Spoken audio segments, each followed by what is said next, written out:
સમાચાર સાબરકાંઠાથી મળી રહ્યા છે। એઆર ગ્રુપ સામે વધુ એક ઠગાઈનો આરોપ। વધુ એક રોકાણકારે સંચાલક પર લગાવ્યો છે આક્ષેપ। 85 લાખ રૂપિયા ગુમાવ્યા હોવાનો છે આરોપ।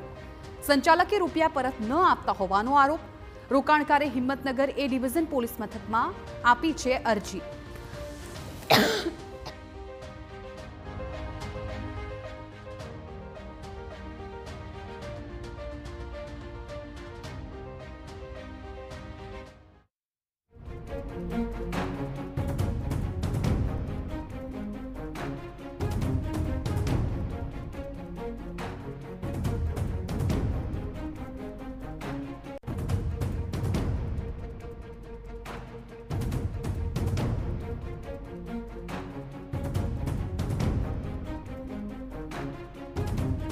તો સાબરકાંઠામાં એઆર ગ્રુપ સામે વધુ એક ઠગાઈનો આરોપ।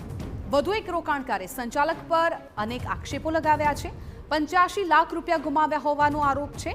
સંચાલકો રૂપિયા પરત ન આપતા હોવાનો પણ આરોપ છે। રોકાણકારે હિંમતનગર એ ડિવિઝન પોલીસ મથકમાં અરજી આપી છે। હવે આ સમગ્ર આક્ષેપો પર પોલીસ કઈ રીતે કાર્યવાહી કરે છે તે જોવાનું રહ્યું।